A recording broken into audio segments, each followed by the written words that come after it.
अर्पित। हाँ, धन्यवाद अर्पित जी। तो बहुत ही सुंदर भविष्य भजन के साथ आज का सत्र हम शुरू करते हैं।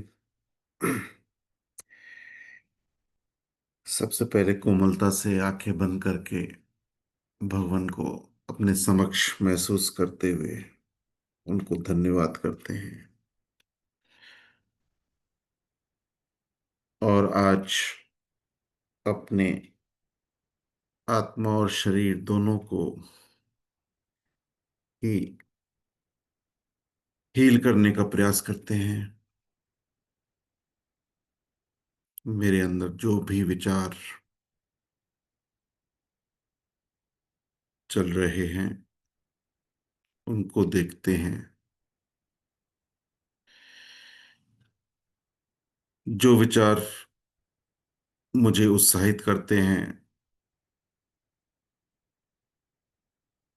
उन विचारों को ही अपने पास रखना है। जो चिंता, द्वेष, घृणा पैदा करते हैं उन विचारों को डिलीट करना है।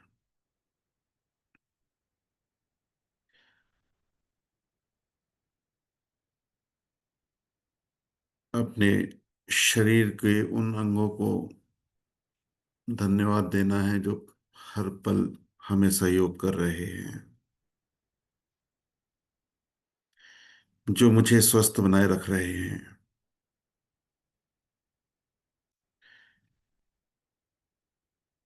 ये शरीर और ये आत्मा, इन दोनों का ही जो विशेष संगम इस समय हमारे साथ है।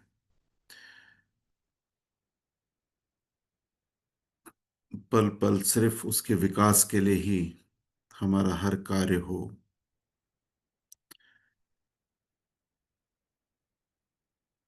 हर पल हम उसके उच्च के लिए ही चल सकें, चाहे वो वैचारिक हो चाहे वो शारीरिक हो। ये दोनों ही जिस नियमों से चल रहे हैं उन नियमों को हम जानकर चल सकें। हम उस जागी हुई अवस्था में रह सकें जिसमें भगवान हमें लाना चाहते हैं।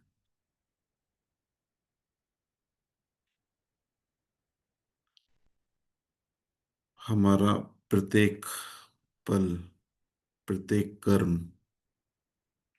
प्रत्येक विचार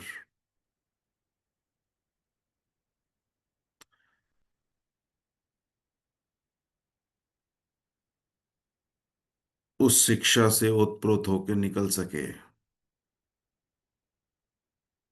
जो उस उच्चतम है, जो नियमों पर आधारित है।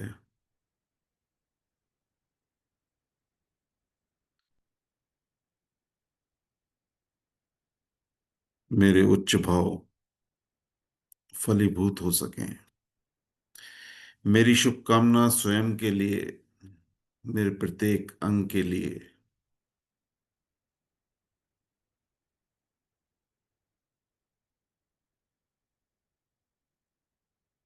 मैं स्वयं को हील कर सकूं,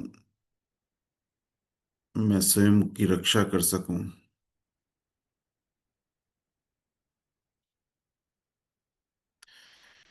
मैं हर पल स्वस्थ शरीर, स्वस्थ मन के साथ जी सकूं।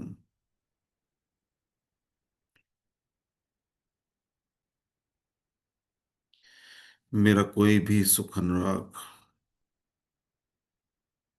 मेरे स्वास्थ्य को ना बिगाड़े।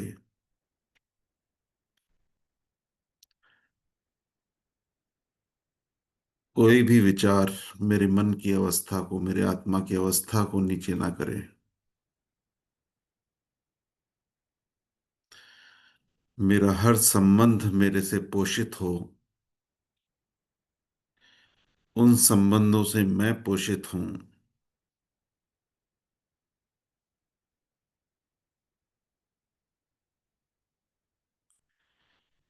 ऐसा बल मुझे आप सबको हर पल मिलता रहे। मैं हर पल स्वयं को हील कर सकूं, अपने को उत्साहित बना सकूं। जो दिशा भगवान ने हमें दी है, जो लक्ष्य हमें दिखाया है, उस लक्ष्य की तरफ सदा बढ़ सकूं।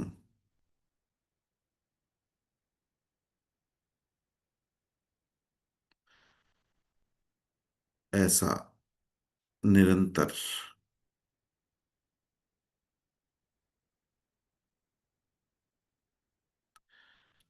निरंतर उसी मार्ग पे बढ़ते हुए हम आज का दिन 20 नवंबर की शुरुआत करते हैं। सभी आंखें खोल के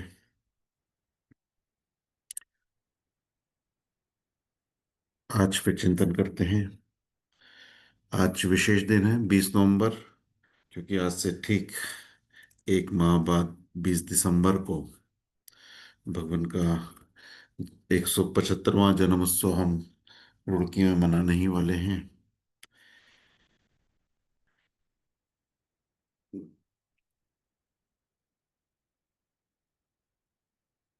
तो एक मन में उत्साह हमेशा की तरह रहता ही है, और हमेशा यही लगता है कि जो एक माह का जो मौका है, वो किस प्रकार हमारे जीवन को एक नए प्रवेश की तरफ ले जाए। अधिकतर मानना ये रहता है कि 20 दिसंबर से साल चालू होता है और अगले 20 दिसंबर 19 दिसंबर पे वो खत्म होता है। तो आज एक महापुर हम चिंतन तो कर ही सकते हैं कि पिछला साल हमारा कैसा रहा, हम किस दिशा में चले और कहाँ पहुंचे। हर साल के हम लक्ष्य निर्धारित करते ही हैं, चाहे वो सांसारिक जीवन हो चाहे आत्मिक जीवन हो। सांसारिक जीवन की चीजें तो दिख जाती हैं वृद्धि के रूप में।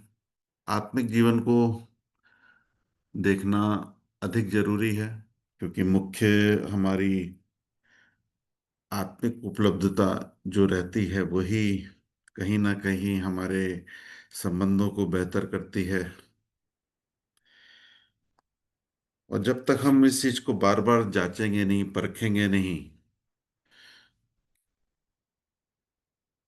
तो मेरे को ऐसा लगता है कि कुछ अधूरापन रह जाता है। क्योंकि जैसा कि हम सब जानते हैं कि मनुष्य से गलतियां होती हैं। जीवन में कई परिस्थितियां, कई घटनाक्रम चलते ही रहते हैं, और मन व्याकुल होता है। अप डाउन्स में वो अलग अलग प्रकार की चिंताएं रखता है, अलग अलग प्रकार के व्यवहार उससे जाने अनजाने हो जाते हैं। लेकिन अगर हम नियमित रूप से उसे देखते रहे तो हम एक विशेष अवस्था को पाते हैं, जो भगवान हमसे चाह रहे हैं अपने जीवन को किस दिशा में जिए, कि हमारी जो दशा है वो पहले से बहुत बेहतर हो जाए, बहुत बेहतर। उस बेहतरी की कोई सीमा नहीं है। भगवान ने जो जीवन दिखाया है और जो बताया है, उसमें जितना हम ज्यादा समझते जाते हैं और आगे बढ़ते जाते हैं। बस देखना यह है कि जो बातें हमने जान ली हैं, जो बातें हमने गलतियों से सीखी हैं, उस पर दोबारा हमारे कदम ना पड़े, तो ये रास्ता और आसानी से कटेगा और हम अपने लक्ष्य को बहुत ही आसानी से पाएंगे। तो कल देवात्मा का परिचय श्रीमान सत्यवान पी कन्नल जी की पुस्तक से एक लेख पढ़ना हो रहा था, पहले भी पढ़ा जा चुका है, जिसकी कुछ पंक्तियां व्हाट्सएप में डाली भी थी। तो उस पे चिंतन करते हैं कि क्या लिखा है उसमें और उसमें हम क्या चिंतन कर सकते हैं जो हमारे आज के जीवन को बदल दे, आज के वक्त को पहले से बेहतर कर दे।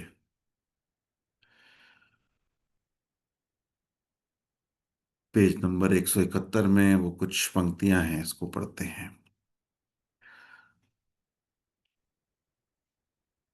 अगर मुझ में देवात्मा के लिए श्रद्धा इसलिए है कि उन्होंने अपना जीवन विश्व के उपकार में व्यतीत किया, तो मेरी श्रद्धा उनको एक महान सात्विक पुरुष के रूप में ही देखती है। परंतु जब मेरी श्रद्धा देव ज्योति से ज्योतिर्मय हो, तो वह देवात्मा के देव जीवन की अति महान महिमा के सराहने के योग्य हो जाती है और नई किस्म की श्रद्धा बन जाती है।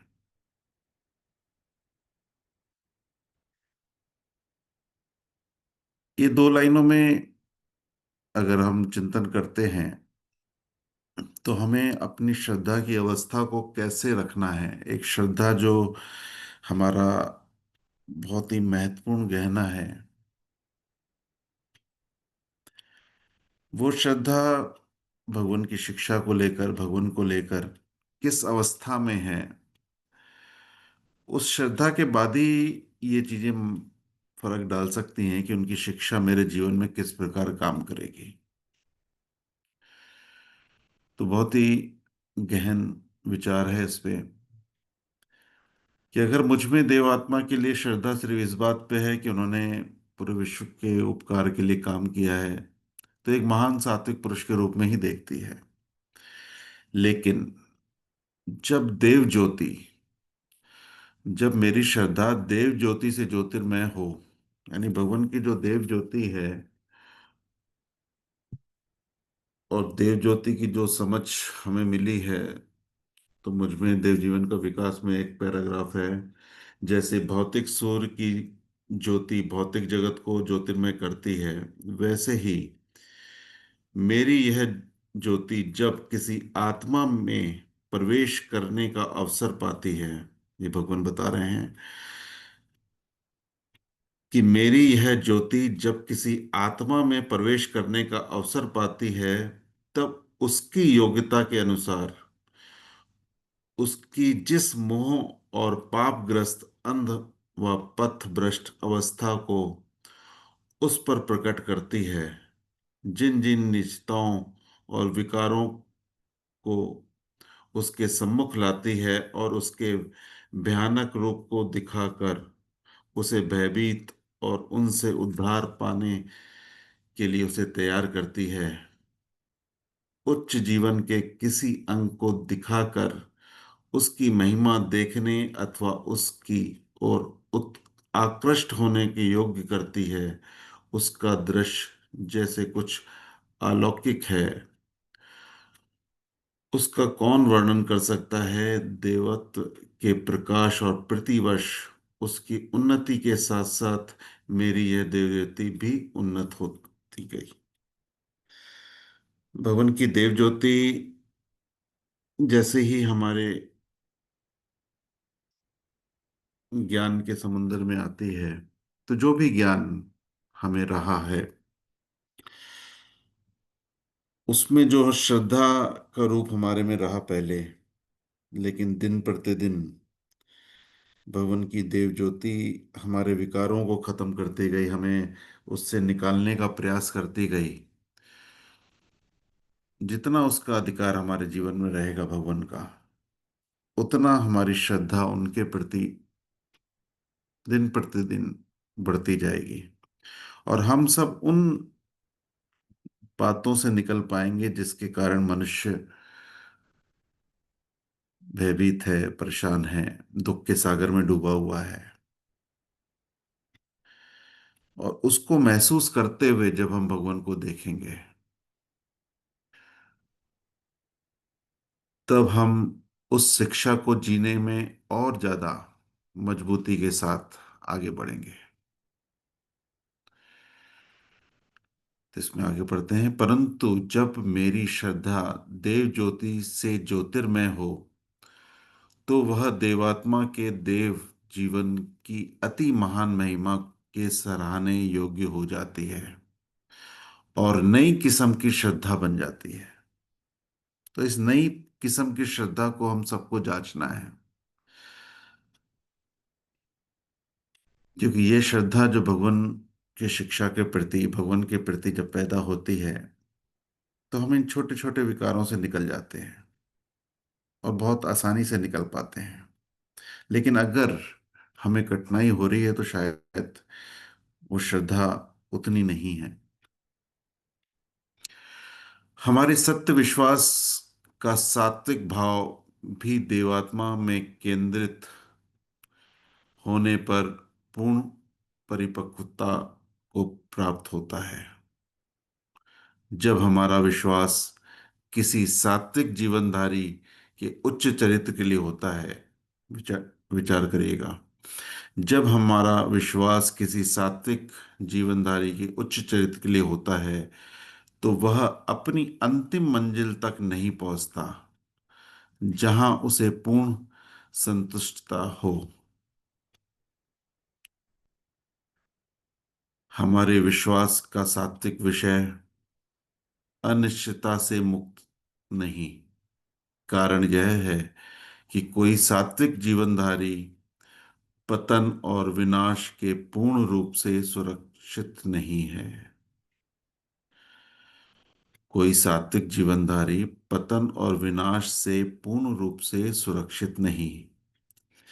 हमारी नीच प्रकृति की प्रेरणा कभी कभी, कभी न कभी सिर उठा सकती है और सात्विक जीवन की कमाई को खाक में मिला सकती है। ये घटनाएं हमारे जीवन में कई बार होती हैं। जब जब हमें लगता है कि मुझे याद नहीं रहा, मुझसे गलती हो गई, तो ये घटनाएं अगर हो रही हैं तो हमें विचार करना है कि वो देव ज्योति का जो प्रभाव हम पर आ रहा है, हमें मिल रहा है, और जितना हम शिक्षा को समझते हैं उतना वो प्रभाव हम में बढ़ता है। बढ़ता है तो फिर एक स्थिरता का माहौल मेरे मन में, विचार में, बुद्धि में और मेरे अनुभव में मिलता जाता है।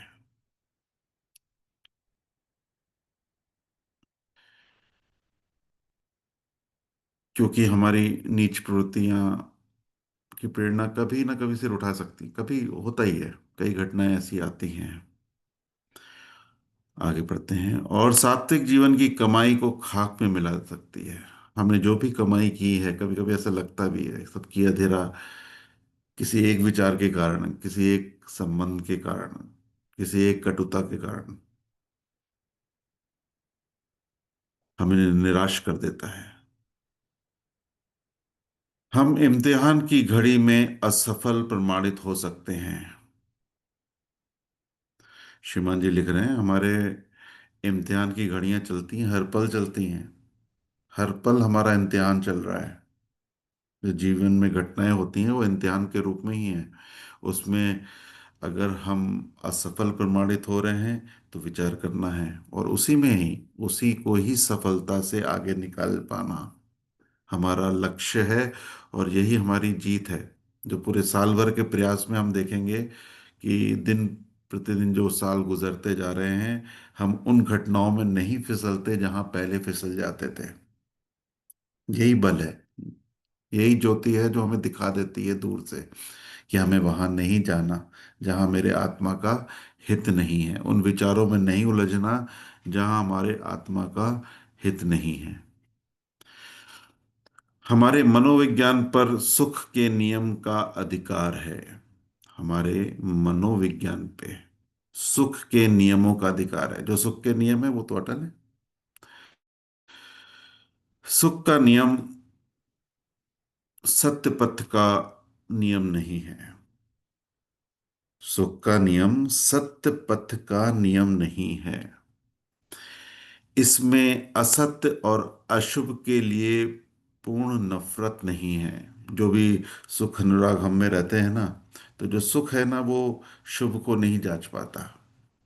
वो सिर्फ सुख की तरफ ही बढ़ेगा, वो शुभ को नहीं जांच पाएगा। उसमें वो है ही नहीं, नियम ही नहीं है वो। मनुष्य सुख के पीछे भाग रहा है, वो भागता जा रहा है, हम सब देख ही रहे हैं। तो उसमें वो शुभ को देख ही नहीं पाता। तभी आज की तारीख में कई संस्थाएं आगे बढ़ी हैं कि सुख को त्यागो, अपने हित को देखो, नेचर के हित को देखो।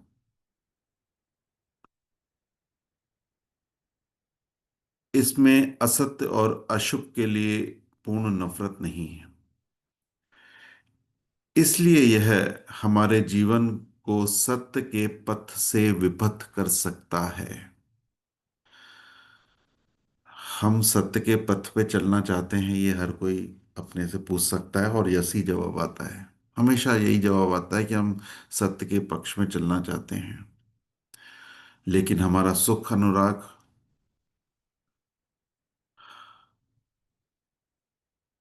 उससे कहीं ना कहीं हमें भ्रमित करता है, अगर उसमें हम शुभ की परख नहीं करते। चेतना स्तर पर चाहे कोई अमुक वासना हमें ना हो, परंतु वह अवचेतन रूप में भी हो सकती है। मतलब कोई भी चीज हमारे अंदर चेतन रूप में भले ना हो, हम होशोहवास में ध्यान रखते हैं, लेकिन कभी अचेतन अवस्था में वो चीजें हमारे अंदर हो सकती हैं। क्योंकि सुख का नियम अचेतन स्तर पर भी काम करता है। जो सुख का नियम है, अचेतन स्तर पर भी काम करता है। अगर हमारे जीवन में कहीं ना कहीं वो दबी हुई इच्छा, जो एक प्रभाव के रूप में हमने दबा दी है, वो कभी भी अचेतन अवस्था में है, लेकिन वो कभी भी हम पे हमला कर सकती है। इसका हमें होश रखना है। साहित्य और इतिहास की साक्षी यह है कि महर्षि भी एक या दूसरे समय में नैतिक नियमों से विपत हो जाते हैं। इतिहास इसका गवाह है, हम भी खुद को देख सकते हैं। कई बार हम हट जाते हैं उस सत्य मार्ग से, कुछ नियमों से, चाहे वो खान पान का नियम हो, चाहे आत्मा से जुड़ा हुआ नियम हो, चाहे शरीर से जुड़ा हुआ नियम हो। किसी एक मोटिवेशन को पाकर हम उस दिशा में चलना तो शुरू करते हैं, लेकिन उस जब तक वो परिवर्तन, जो ट्रांसफॉर्मेशन हमारे जीवन में आए, उससे पहले ही हम भ्रमित हो जाते हैं, रास्ता भटक जाते हैं। यह हम अपने पीछे इतिहास से देख सकते हैं।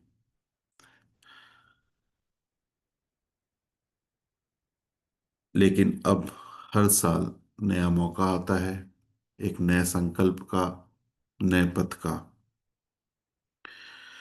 हमारे विश्वास से सात्विक भाव को ऐसे जीवनधारी की जरूरत है जिनके सत्य व्यवहार में अनिश्चितता लेश मात्र भी ना नहीं, जिनका व्यवहार नेचर के नियमों की तरह सत्य पर अटल है। हम देवात्मा में ही पूर्ण विश्वास कर सकते हैं, जिनमें सत्य का पूर्ण अनुराग है, जिसके कारण वे सत्य के विपथ नहीं हो सकते। उनमें शुभ का पूर्ण अनुराग है, और उसके फलस्वरूप ही अशुभ के विपथ नहीं हो सकते। उनमें असत्य और अशुभ के लिए पूर्ण घृणा है, इसलिए उनमें असत्य और अशुभ की कोई प्रवृत्ति नहीं जो उनके सत्य और शुभ व्यवहार में बाधक हो या उन्हें धोखा दे। इसलिए उन पर हमारा सात्विक विश्वास पूर्ण सफलता का अनुभव करता है। हमारा जीवन अपनी अपनी वातावरण से पोषित होता है, और जैसा ही वातावरण रहता है, वैसा ही हम उस जीवन को जी पाते हैं। लेकिन हम सबके लिए ये सौभाग्य का पल है कि आज जो वातावरण भगवान की शिक्षा से हमारे परिवारों में, हमारे अंतर्मन में चल रहा है, उस वातावरण के आधार पर मेरी हर क्रिया, मेरा हर विचार अगर पोषित हो रहा है। हो सकता है हमारे आसपास की परिस्थितियां बदली हुई हो, लेकिन मेरे मन के अंदर एक वातावरण है, मेरे विचारों के अंदर जब हम आंखें बंद करते हैं तो एक वातावरण क्रिएट होता है हमारे विचारों में। वो वातावरण भगवान की शिक्षा से, उस समझ से पोषित हुआ है, जो हम दिन प्रतिदिन सुन रहे हैं, समझ रहे हैं, पढ़ रहे हैं, उससे वो पोषित हो रहा है। उसमें हमें अपनी आत्मा को सदा विकास के पथ पे लेके जाना है। जब भी आप व्याकुल हों, जब भी लगे कि मेरा बल टूट रहा है, चाहे वो कारण शारीरिक स्वास्थ्य हो या मानसिक स्वास्थ्य हो, कोई चिंता सता रही है, तुरंत अपनी आंखें बंद करें, उस पल भगवान की तेज ज्योति को महसूस करें और उसी प्रकाश में उस चिंताओं को, उस शारीरिक अस्वस्थता को ध्यान में रखते हुए अपने को, खुद को हील करें। कुदरत हमारे आसपास, हमारे अंदर, हमारी जीवनी शक्ति के रूप में उपस्थित है। जैसे ही हम उस उच्चतम अवस्था से अपने को हील करते हैं, वो उच्चतम अवस्था हमारी प्रत्येक कमी को दूर करने का प्रयास करती है। बस हमारा विश्वास अटल होना चाहिए कि मैं खुद को हील कर सकूं। मैं खुद को हील कर रहा हूं, क्योंकि वो सारी सहकारी शक्तियां, वो सारी समझ, मेरा कुदरत से मेल उस दिशा में कार्य कर ही रहा है। सिर्फ हमें उसके साथ अपनी तरंगों को मिलाकर बैठना है। और कुछ ही पलों में, कुछ ही दिनों में, निरंतर प्रयास के उपरांत आप महसूस करेंगे कि आप शारीरिक और आत्मिक दोनों खुराक पहले से बेहतर पा रहे हैं। और आपका जो भी दिन है, वो पहले से बेहतर और ज्यादा पोषित होते हुए दूसरों को पोषित करने के लिए तैयार हो जाता है। हमारे जीवन का उद्देश्य यही है, खुद पोषित होना है, खुद अपने विकास को, आंतरिक विकास को, आत्मिक विकास को पल पल जीना है, पल पल बढ़ाना है। और आपका कोई भी व्यवहार जो इससे पोषित होकर, इससे ऊर्जावान होकर व्यक्त होता है, तो वो दूसरे को भी ऊर्जावान करता है। दिन भर में जितनी बार भी हो सके, जब भी समय मिले, जब भी खाली वक्त मिले, तुरंत अपने को आंखें बंद करके अपनी आत्मा की उस ऊर्जा को महसूस करें। हर पल अपने शरीर के प्रत्येक अंग को धन्यवाद दें, क्षमा मांगे कि कौन सा अंग मेरे ही सुख अनुराग के कारण आज दुख में है, अपने कार्य को पूर्ण रूप से नहीं कर पा रहा, उसको हील करें। कुदरत से मदद मांगे कि वो पहले से बेहतर आपका उपयोगी सिद्ध हो सके।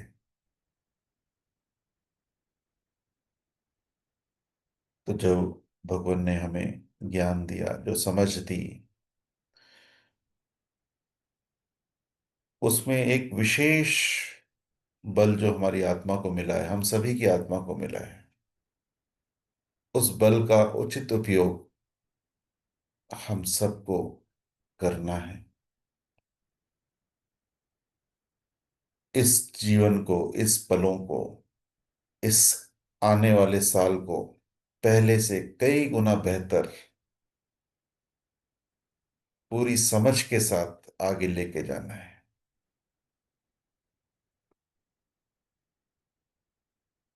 अंतिम पंक्ति है इस पुस्तक की। संक्षेप में, देव जीवनधारी देवात्मा पर केंद्रित सात्विक भाव और सात्विक जीवनधारी पर केंद्रित सात्विक भाव अपने विषय, अपनी सेवा आदर्श, अपने चरित्र की पवित्रता, आत्मिक सत्य ज्ञान की दृष्टि से भिन्न है। स्वभावतः ही देवात्मा पर केंद्रित सात्विक भाव एक अलग सर्वोच्च जाति है। हम सब भगवान देवात्मा पर केंद्रित हैं।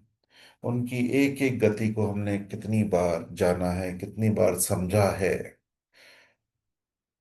उनकी जो विचार, उनकी जो कल्पना, उनकी जो इच्छा, उनका जो लक्ष्य, हम सभी जानते हैं कि उनका पल पल, उनकी एक एक शब्द सिर्फ हमारे, मेरे विकास के लिए है।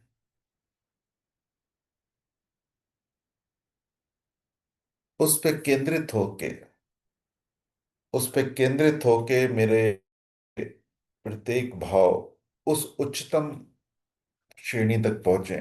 मेरे प्रत्येक उच्च भाव, मेरे जीवन में किसी भी निम्न भाव का कोई स्थान ना हो, कोई भी स्थान ही ना बचे। तो ये हम सबके लिए मौका है। ये नवंबर के ये 30 दिन उस चिंतन का, आगामी उस तैयारी का, जो मेरे माध्यम से पूरे विश्व तक जाने वाली है। उन सब उच्चतम सेवाओं का जो इस ज्ञान को मेरे माध्यम से समाज तक पहुंचाएगी।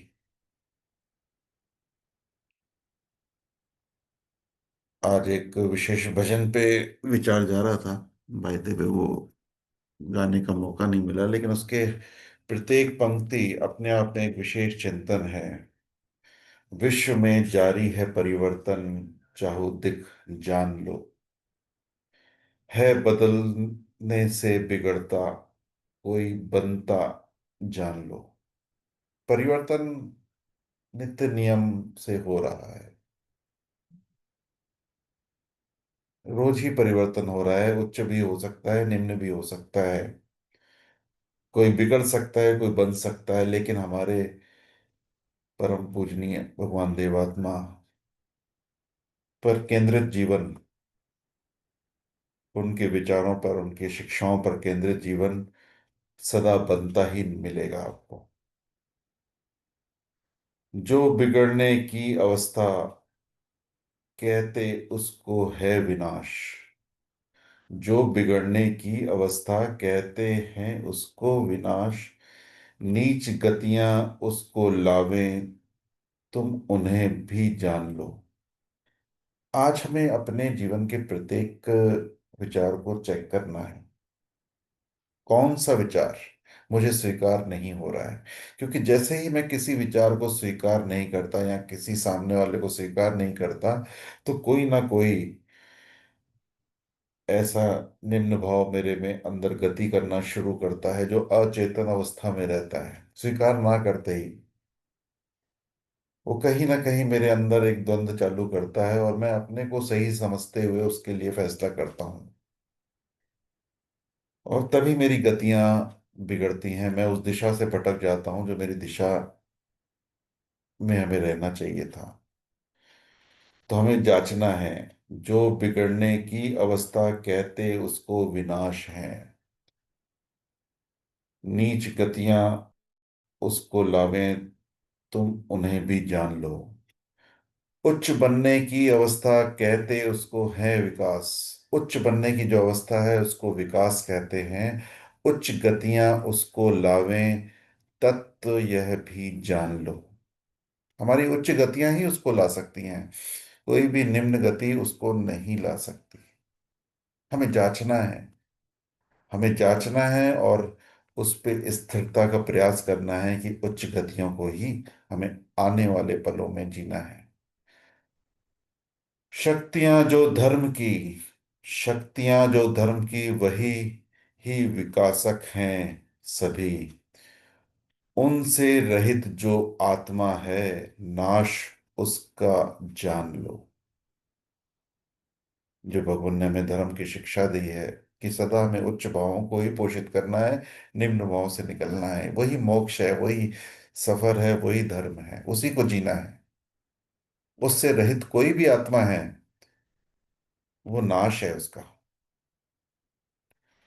कल्पित मतों के जाल में कल्पित मतों के जाल में फंस कर ना खो आत्मा। देव ज्योति लाभ करके तत्व जीवन जान लो। बहुत कल्पित मत हैं, बहुत कल्पित मत हैं। आप कहीं भी बैठ जाओ, आपकी उन बातों को ऐसा बांध दिया जाता है कि आप भूल जाते हो सब। जो आपके हाथ में है वो आपके हाथ में नहीं रह के किसी और के हाथ में पहुंच जाता है। लेकिन भगवान ने हमें बताया है कि हमारी आत्मा का विकास सिर्फ मेरे ही हाथ में है। मैं जैसा सोचूंगा, मैं जैसा करूंगा, वैसा ही मेरा विकास और विनाश है। इससे भ्रमित नहीं होना। किसी भ्रम में पड़कर सोचो कि कुछ और हो जाएगा, नहीं। मेरे को स्वयं का हील करना है। मुझे स्वयं को ही पोषित करना है। मैं स्वयं अपनी ऊर्जा को खुद अपने अंदर केंद्रित करूं। इस काल में प्रकटे हैं वह पूर्णांग जो धर्म अवतार। सैकड़ों जन बच गए, उनकी शरण ले जान लो।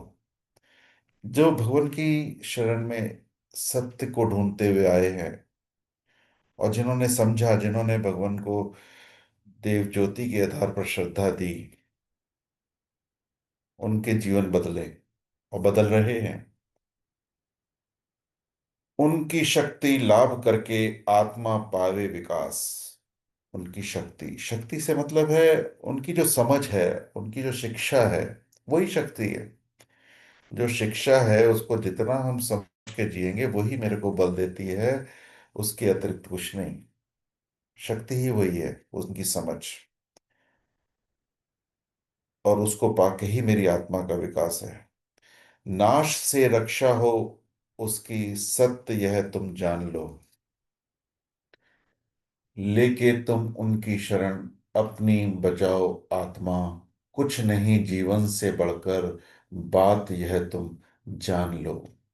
लेकर तुम उनकी शरण अपना बचाओ आत्मा। हम सबकी आत्मा पहले से बेहतर है, बच चुकी है। जो भी छोटी मोटी चीजें हैं वो और समझ के साथ खुलती जाएंगी, खिलती जाएंगी। इस जीवन को बचाकर बेहतर की तरफ हमें बढ़ना है। और ये मौका हम सभी के लिए समान रूप से है। जितना हम बात को समझ कर जीने में लाएंगे, जीने में लाना है, ये एक मुख्य बात है। समझ कर जीने में लाएंगे और जितना चिंतन करेंगे उतना जीने में आता है। और सब अभ्यास है। गलतियां होंगी, लेकिन गलतियों पे अटकना नहीं है। हमें उससे कुछ सीख कर आगे बढ़ना है। जो चिंतन पहला था वो हुआ चिंतन दूसरा, एक आईना मेरा भी। हमें चिंतन करना है। हमें अपने को स्वयं के रूप में, परिवार के सदस्य के रूप में और समाज के सदस्य के रूप में, इन तीन जिम्मेदारियों को निभाना है। जब मैं शरीर रूप से जीता हूं तो मेरा अलग विचारधारा रहती है, लेकिन जब मैं आत्मा के रूप में जीता हूं तो मैं स्वयं के साथ कैसा जीता हूं। मैं स्वयं यानी शरीर और मैं कितना उसको सुख अनुराग के चक्कर में दिक्कत देता हूँ कि शुभ की तरफ रहता हूँ। ये मेरे को स्वयं को देखना है। ये एक पूरा माह हमारा इसी दिशा में जाएगा कि हम अपने को स्वयं के रूप में कैसे देख रहे हैं, परिवार के रूप में कैसे देख रहे हैं कि मैं परिवार का एक सदस्य हूं, लेकिन मैं आत्मिक समझ के साथ परिवार का सदस्य हूं। एक तो शारीरिक समझ के साथ मैं परिवार का सदस्य हो सकता हूँ, एक आत्मिक समझ के साथ भी परिवार का सदस्य हो सकता हूँ। तो मैं आत्मिक समझ के साथ अपने परिवार में अपने रिश्तों को कैसे बेहतर कर पा रहा हूँ, उसकी समस्या मेरे पास आते ही मैं समाधान दे पाता हूँ कि मैं उस समस्या में उलझ जाता हूँ। ये सब जब हम भगवान से जुड़कर कोई चीज सोचते हैं तो एक अलग नई दिशा मिलती है, नया विचार मिलता है। और परिवार को भी उससे जोड़ना है।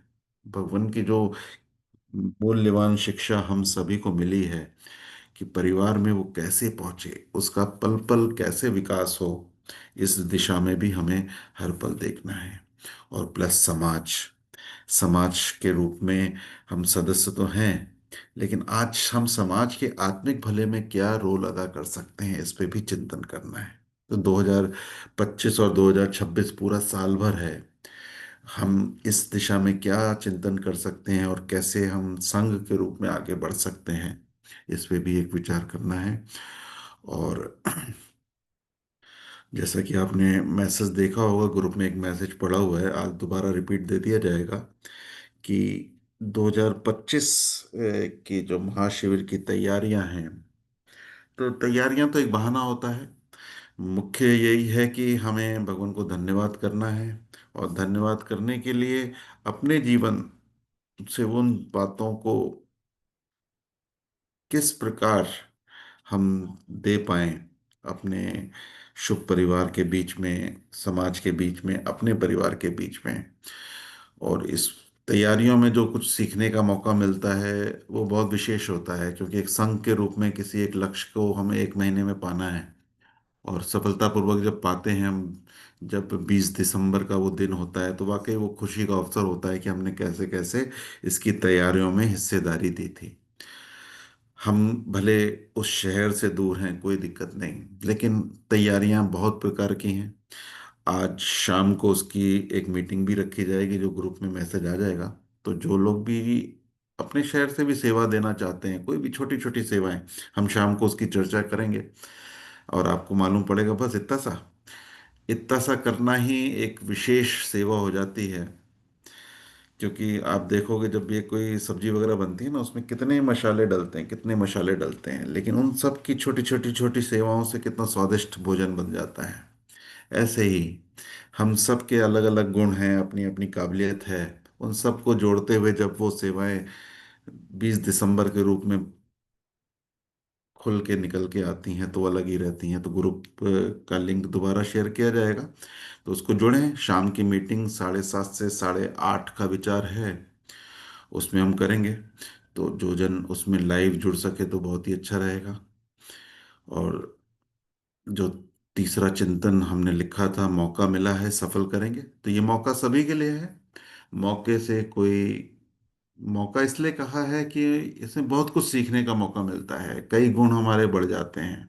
पिछले कई वर्षों से पहले अगर मैं देखता हूं तो मेरे में कुछ भी गुण नहीं थे, लेकिन धीरे धीरे काफी गुण ऐसे जुड़े हैं जिसमें मैं समाज का कुछ हित कर पा रहा हूँ। ना तो मेरे से बोलना नहीं होता था, आज स्कूलों में कई बच्चों से बातचीत करने का मौका मिलता है, बड़ों से बातचीत करने का मौका मिलता है, जीवन को अलग दृष्टिकोण से देखने का मौका मिलता है। तो ये सब सेवाओं के माध्यम से ही हो पाता है।